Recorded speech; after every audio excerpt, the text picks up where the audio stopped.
Thank you. Thanks, Joe. Good morning, everyone. I actually did stay at Alex's house last night, so I'm not sure what happened there, but so it's good to be back here at the OpenStack Silicon Valley OpenStack Days event.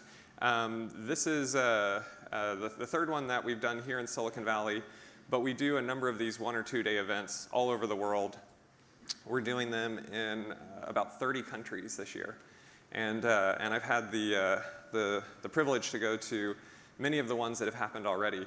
But you know, these are really important events. We do big kind of global events for OpenStack once every 6 months, but we bring people in our local communities together at these events to really strengthen the community, bring new people in, bring people that can't come to the summit.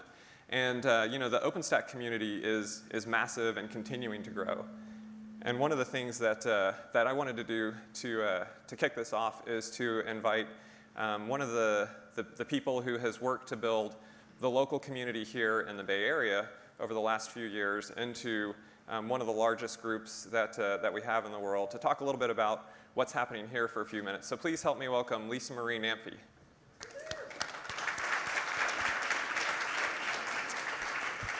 Hi, Jonathan. Thank you so much. Hi, everyone. I did not stay at Alex's house last night. We are a tight-knit community, but apparently not that tight. I'm Lisa, as Jonathan just said. First, I have a question for you. How many of you are part of our local San Francisco Bay Area user group already and come to our meetups fairly regularly? If the lights weren't so bright, I would know who you all are, because we have an amazing community. We run our user group meetings about twice a month. And I absolutely invite all of you to join who aren't already participating. This is a very special user group. Jonathan will say they're all special. But one thing, and Sean Roberts, my partner in crime, who's out here somewhere and you will see much of throughout the day and tomorrow as well, we've been running this thing for, gosh, years. And one thing that we decided, particularly when I took it over 2-3 years ago, was to make it more than just a user group, to actually make it a community. And there is a difference. And our community is totally dedicated to diversity and inclusion. And we don't just mean diversity of people, we also mean diversity of thought. And we have a lot of variety in the type of presentations we do, the type of speakers we do. We'll do lightning talks, we'll do really fun birthday parties. We'll have PTLs speak. We'll have community members speak. We'll have OpenStack users and customers speak. It's a really great meetup with great content, and it's a great community that we've built. So for those of you that are part of it, give yourselves a hand.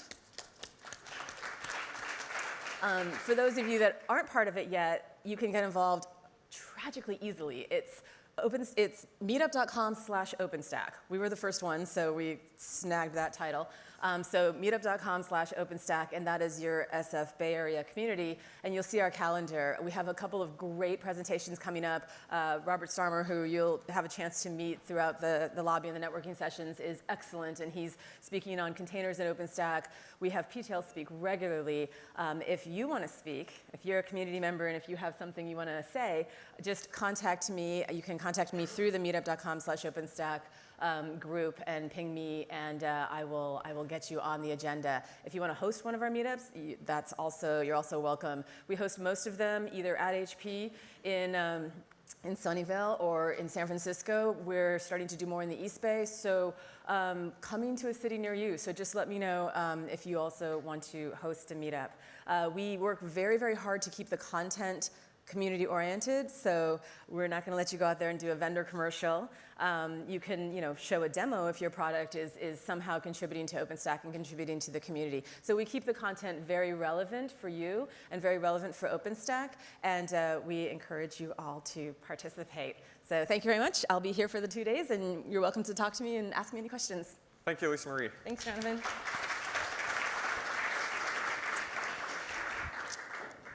Yeah, so the Lisa Marie, puts a lot of work into this area here, but we have groups like that all over the world, and it's community members who make these things happen, just like developers and contributors make the software happen. And it's really awesome to be able to go around to these events and see what people are accomplishing. Just a few weeks ago, we did a bit of a tour through Asia for some different OpenStack days in Tokyo, in Bangalore, in Taipei, and in Beijing. And it was really, really interesting to see the progress that's happened in Asia in the last couple of years. This is a photo from the Beijing event. There were about 2,500 people at the OpenStack Day in Beijing. There were close to 3,000 at the OpenStack Day in Tokyo, around 2,000 at the OpenStack Day in Taipei. And what was, I think, the most interesting to me was to see the adoption that's been happening. A lot of the people at the Tokyo event were really excited because JFE Steel, which is one of the largest steel manufacturers in the world, very much a kind of traditional industrial company, was talking about their production deployment of OpenStack. And in the Japanese market, it was really big news. People were very excited to have them there doing a keynote. In Beijing at this event, there were a series of keynotes that had, I think, around 10 or 12 different users, including a couple of financial institutions, China UnionPay, which is the only card processing company in the People's Republic of China, the second largest auto manufacturer, China Telecom, China Mobile, all talking about what they're doing with OpenStack. The State Grid of China is an OpenStack user. They do power generation and transmission in, I think, 29 of the provinces of China. They're the largest power company in the world. They have 1.5 million employees. So you're here at this event today and tomorrow, and there's great content, but you're also participating in a community that's a lot bigger than any of us, and that spans the globe and involves people across all industries. It's interesting, we always pick different names to feature, and this is kind of just a collection of some users who spoke at our most recent events. And you'll notice, there are enterprises here who are running enterprise public clouds. There are telcos and service providers and carriers like AT&T, who's going to be speaking here later today. There are research institutions. There are public clouds. It's really amazing to see the scope that OpenStack spans now in terms of the workloads that people are taking on. I just wanted to run through a couple of statistics that are based off of some data from our most recent user survey, and then I'm going to get into kind of what I wanted to talk about in terms of some, looking forward a little bit. So we do a user survey pretty regularly. Generally, we've done it every 6 months, and we track OpenStack deployments, and we've cataloged over 2,000 different deployments of OpenStack through that user survey. The most recent survey, we had, I think, around 1,100 organizations that responded to it. And of the organizations that cataloged a deployment in the most recent iteration, 65% of those deployments were in production. And that was a 33% increase over last year.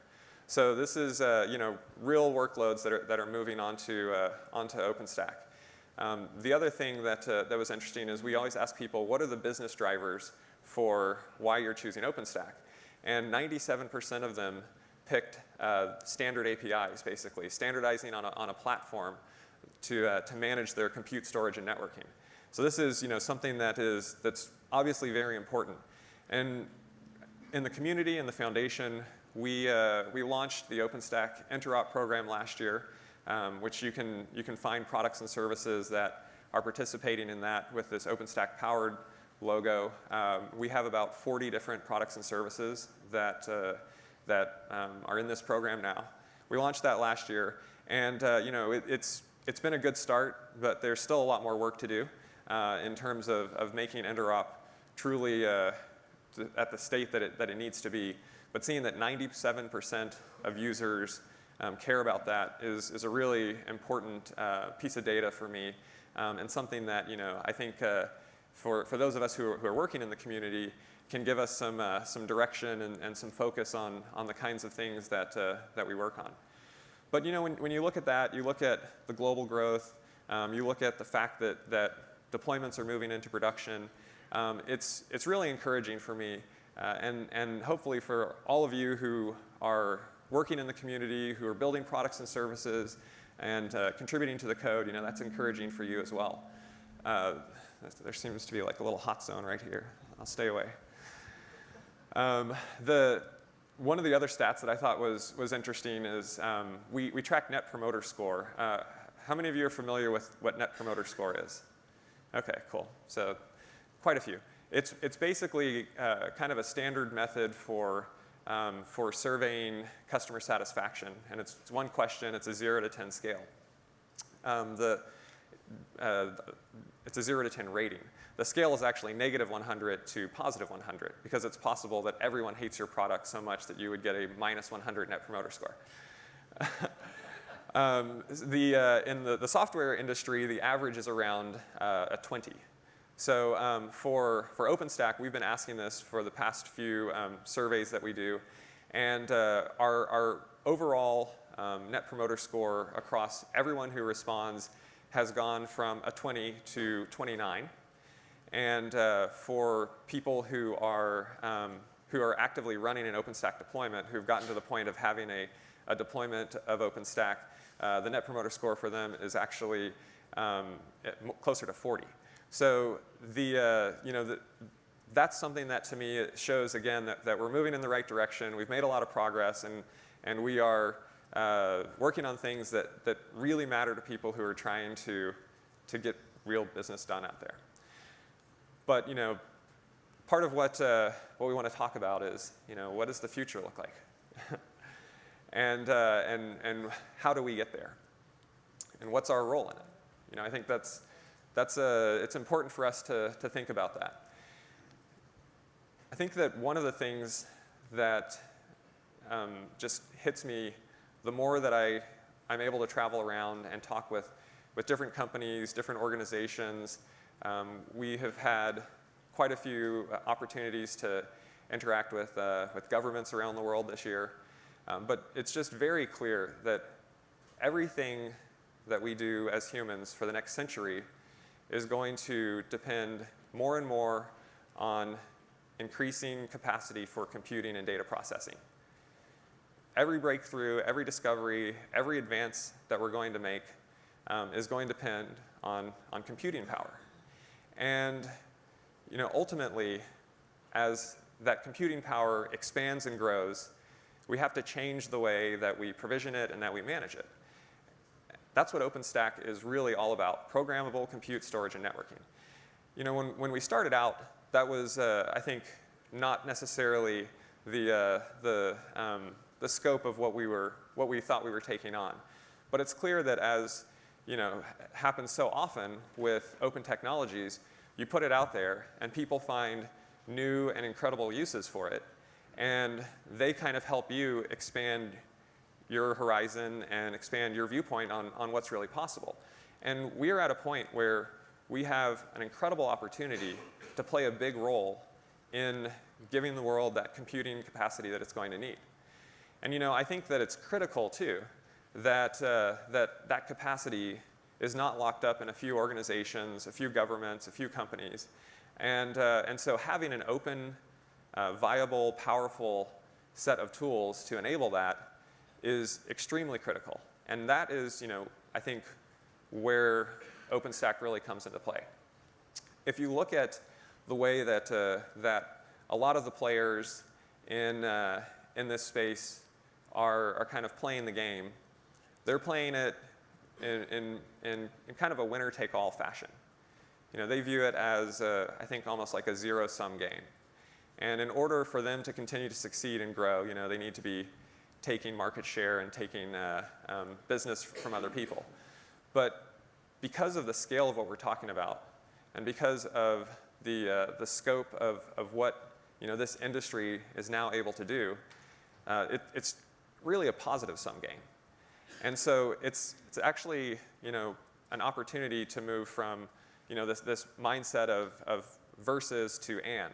And I think that is really critical to kind of thinking about where OpenStack fits in and what we need to bring to the industry and to kind of this need that every company, every organization has that's just continuing to grow and grow and grow.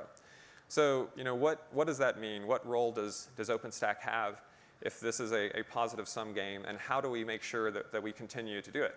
Because I think that if you look at what OpenStack has built, there's software, yes, and we have a session later with Alex where we're going to talk about some of the beginnings of OpenStack and how it got started.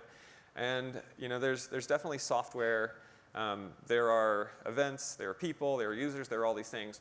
But ultimately, I think that to me, what we've really created is a competitive marketplace for ideas that really values implementation and contribution. And so this is one of the largest global collaborations that's ever taken place. And we have been able to create technology that all of those companies and more, thousands of users all over the world, are relying on. That's great. But how do we build on that? How do we not lose the ground we've gained, and how do we keep moving forward? So I think there are three things that I wanted to touch on today. And these are to some extent things that we have done, but we could do better, or we need to continue to do. And the first one is really around innovating. I think that OpenStack started out with a goal of bringing a lot of people together to solve hard problems in the cloud.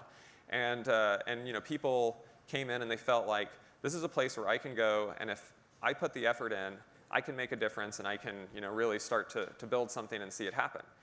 A couple of years ago, there were some changes in how we did technical governance to encourage even more of that innovation. And we saw a lot of projects come up, a lot of projects get started. We innovated in the way that we manage our community. We innovated in the way that we do code contributions and code reviews. We did a lot of this, and it's gotten us to a really good spot. But I think that the technology industry, as we all know, it never slows down. And I think that we're at a point where we need to think about, okay, what is the next set of things that we need to take on to continue to be able to innovate? For me, this is something that I always go back to users. That's my Stacker's Guide to the Galaxy. The answer is actually always users. And if we look at what users are starting to do, we see Internet of Things, we see machine learning and artificial intelligence, we see massive data analytics use cases that are happening, and those are all workloads that are infrastructure plus. It might be infrastructure plus a big data analytics platform, infrastructure plus a platform as a service, infrastructure plus containers. And so, it's critical that OpenStack continues to expand what it supports in those workloads. It doesn't mean that we have to do all of that work ourselves, and we'll get to that in a minute. But it's really critical that we think about how we continue to support new and different workloads. We can't circle the wagons and say, okay, this is what we're going to do, and we're just only going to do this, and it's going to be one type of virtual machine forever or whatever, which isn't happening. But I do think that as we look around, there are conversations and discussions and debates happening in the community right now about what languages should we support over the long term. What role do containers play? And to me, it's critically important for our community and for OpenStack, and really, for all of those goals that I was just talking about in terms of giving people the compute capacity that they need, that we have to keep pushing the envelope and innovating and finding ways to bring in these new technologies and give them a home and a welcome place in OpenStack.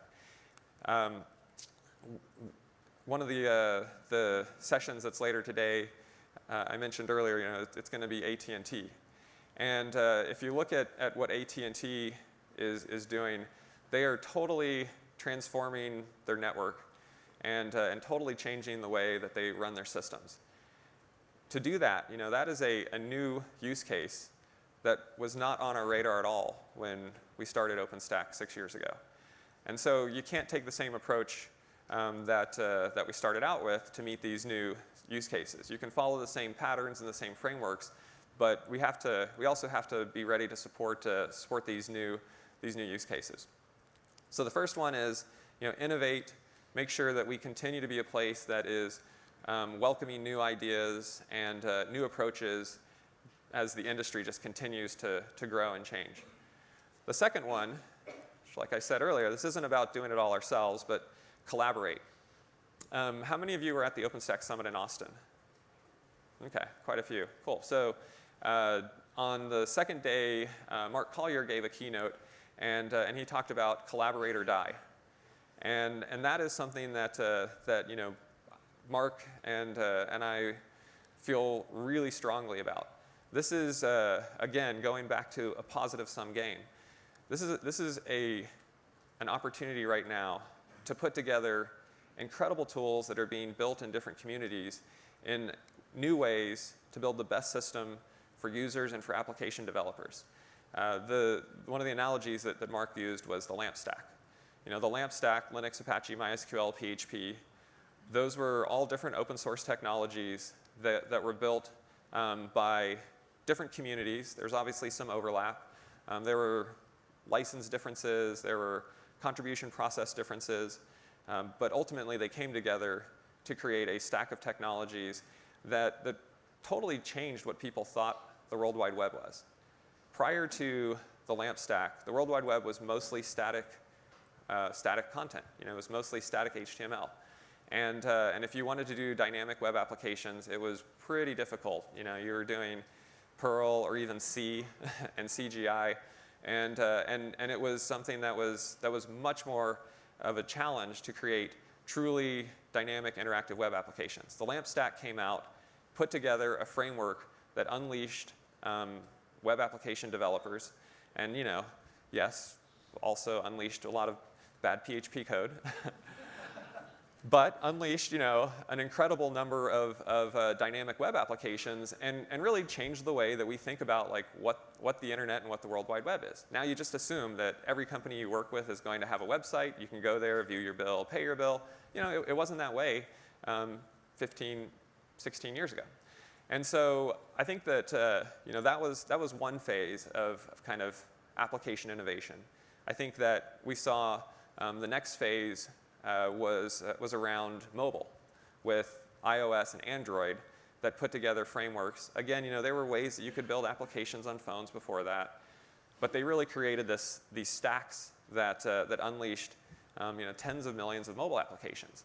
And I think that as we look to the next wave of application development, it's really going to be about cloud frameworks.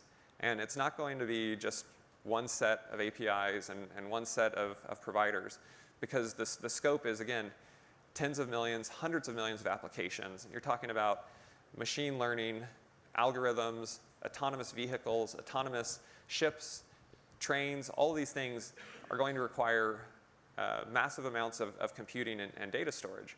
And so that is an opportunity to look at some of these other communities and these other technologies and see how do we put these together in a way that is that's going to create the right stack for cloud application developers to go out and unleash another massive wave of innovation. In Austin, one of the technologies that we talked about quite a bit was Kubernetes. And there are a number of Kubernetes talks happening here over the next 2 days. This is Kobe Holzer, who is a user at LivePerson, and he has been running Kubernetes on top of OpenStack in production in 4 data centers to support LivePerson's online sales and support chat system. It's pretty cool to see, when users are going out and doing this themselves. They're out there kind of blazing the path, but there are also a lot of ways that we can work together. And I think that there's a session later today talking about some of the work between Kubernetes and OpenStack to make them work together. And this isn't just about running Kubernetes on top of OpenStack. One of the demos we showed was running OpenStack services orchestrated by Kubernetes. And so to me, it's not about like what is the strict set of layers that these technologies fall into, but it's more about how do they connect together in the best way to give users reliable, scalable, programmable infrastructure so they can go out and do amazing things. I think SAP is also speaking. They are running Internet of Things workloads on top of OpenStack and Cloud Foundry. And I think they have a session here where they're also talking about running OpenStack on top of Kubernetes. So all of these technologies, people are playing around with them. They're looking at how to put them together. But it's something that, to me, some people will come and they'll say, well, are these threats? Is this competition? Are these going to, kill OpenStack? And my answer is no. These are all tools that should work together. And that's one of the things that concerns me, is because in this space, there are companies that look at it as a winner-take-all. And there are companies who think that their technology is the one that should be the only technology out there. And that, to me, doesn't sound like somebody who's looking out for users, ultimately. So this is the opportunity that we have in OpenStack, is to really collaborate and build the right stack to unleash all of this innovation. The third thing, which is something that I think has been a real challenge and that we need to be putting a lot more effort into, is making the successes that users are having easier to duplicate. OpenStack has historically been pretty challenging to get set up.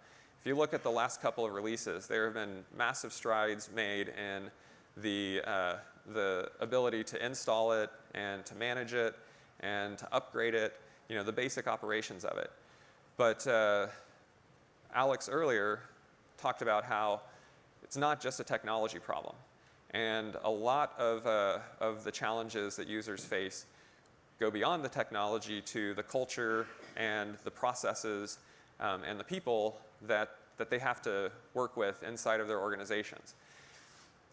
I think we've been very focused on the technology issues, but have neglected to look at kind of these broader cultural issues and think about how we can help share knowledge and help people duplicate those successes as well. Again, there are some talks here about these topics, and it's something that we're focusing more on at our upcoming summits as well.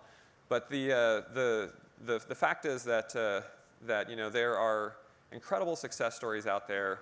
There are dozens of clouds that are multiple thousands of nodes, people who are running great workloads on them. But they had to go through a lot of iterations, and they had to learn a lot of lessons. And I think that one of the things we need to do a better job of is sharing those and making it easier to duplicate that. Perhaps one of the best kept secrets in cloud is that OpenStack is winning. It is finding a lot of success for users, and we want to share that. One of the things that we've done at the foundation is start to try to put together some good consumable content around these topics, and there are a couple of newer books that we've produced around OpenStack, a business perspective, and the path to cloud, that cover not just the technology, not just how to get started with OpenStack from a software perspective, but also organizationally, what do you need to think about when you are putting together a team to build a cloud or come up with a cloud strategy? What do you need to think about in terms of processes for onboarding, for CI/CD, for these kinds of things? And so this is a start to this, but to me this is one of the biggest things that we need to focus on. Definitely we're going to do it at the foundation, but we can't do it alone. I think as a community overall, we need more people talking about the lessons they've learned and how they've gotten to OpenStack success. The other thing that we launched recently that I think is another key to this is the OpenStack individual certification, so Certified OpenStack Administrator. This is a baseline certification on OpenStack that covers the kind of the standard operations someone would need to run an OpenStack cloud. And talent is one of the things that has always been a challenge with every new technology that's come along. We've totally seen that with OpenStack too. So we want more OpenStack experts out there. We want more trained OpenStack administrators. And this certification is something that we launched in Austin. We already have hundreds of people who have gone through the process. And this is something that it's an online skills-based test. So if you're interested in taking it, you can go take it. It is it's I think $300 for the exam, so it is not an incredibly expensive certification. We're trying to keep the cost low so that it's accessible to people all over the world. There's also student pricing for it, but this is one of the things that I think is really critical over the next year is we have to expand the talent pool for OpenStack experts, and that's one of the things that's going to be really important for making it easier to duplicate those successes. So that's pretty much what I wanted to cover. I think we need to keep the innovation flowing, keep welcoming the new ideas, the new concepts. We need to make sure that we are collaborating with other important technologies and finding ways to put them together to create new value. And then we have to share the successes and the information that successful users are coming away with. I've got a few minutes left. They said I could take questions if anybody had any. So I don't know if anyone has any questions on anything OpenStack related or Alex's house or Barcelona. Yes, Barcelona. The Barcelona Summit is the last week of October.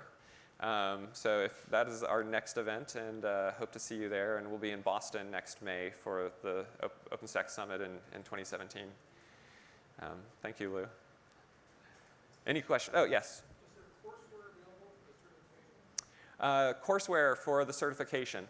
There's some online training, but there are also COA training partners who have different training packages.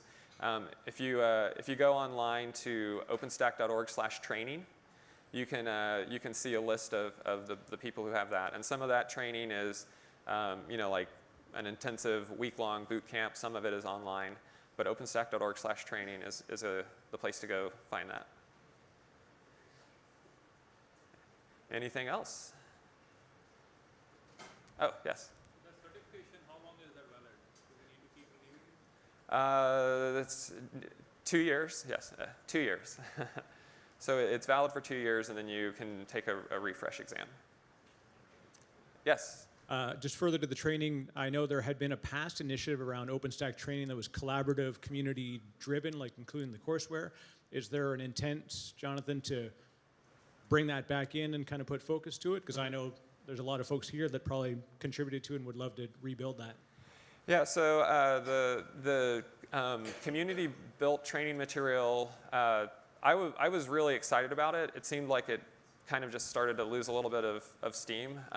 But if there are people that are willing to contribute to that and put effort into it, I'd love to get that going. We also have one of the things that I think has started to put a little bit of energy back into some of this that we want to figure out how to capitalize on is OpenStack Academy, which we've started at the summits. And there are people who have started to build new courseware for that they are opening up. So yeah, I would love to have more community-based and created training material, but we need the people to step up and participate.